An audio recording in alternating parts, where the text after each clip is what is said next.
Question number 1, stress is given by, जो stress होती है वो हमारे पास force per unit area. So here B is the correct option.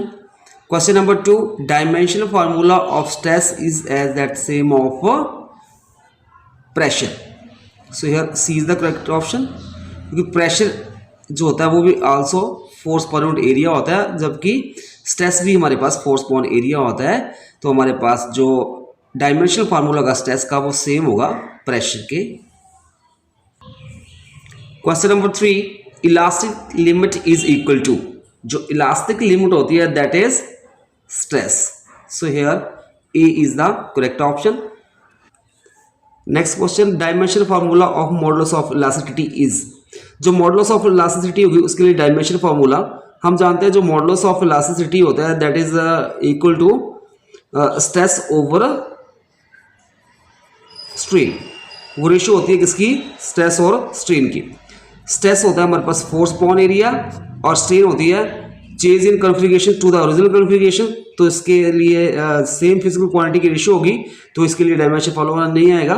और जो डायमेंशनल फार्मूला होगा फोर्स के लिए वो होता है M L T minus two over area L square. Square के साथ ये कैंसिल हो जाएगा, this is equal to M L ऊपर जाके L inverse T minus two. तो हमारे पास यहाँ पे बी ऑप्शन करेक्ट होगा। जो फार्मूला होगा मॉडुलस ऑफ इलास्टिसिटी का M L inverse T square inverse. Next question, Young's modulus of a wire depend on, जो यंग्स मॉडुलस होगा किसी वायर का वो डिपेंड करता है इट्स मटेरियल, उसके मटेरियल के ऊपर। So here C is the correct option.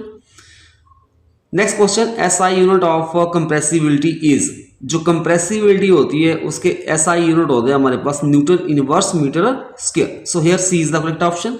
Next question, SI unit of coefficient of elasticity is, जो कोएफिशिएंट ऑफ इलास्टिसिटी हो गए उसके एसआई यूनिट जो हमारे पास आएगा newton metre square inverse. So here A is the correct option.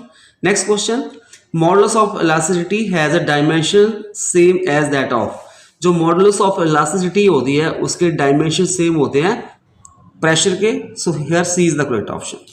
Next question, Young's modulus of elasticity of a perfectly rigid body is, अगर आपके पास कोई परफेक्टली रिजिड बॉडी है, सो इन दैट केस जो यंग्स मॉडुलस ऑफ इलास्टिसिटी होगा that is infinite. So here C is the correct option.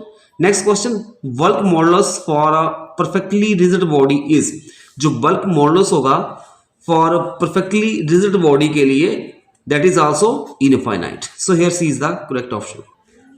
Next question, modulus of rigidity of an ideal liquid is, जो modulus of rigidity होता है ideal liquid का that is 0। So here A is the correct option. Next question, if the temperature of a wire is double the Young's modulus of elasticity will be, अगर हम temperature जो है किसी wire का उसको डबल करते हैं तो यंग्स मॉडुलस ऑफ इलास्टिसिटी वो डिक्रीज करेगा, क्योंकि जो Young's modulus of elasticity it is inversely proportional to the temperature. So here D is the correct option.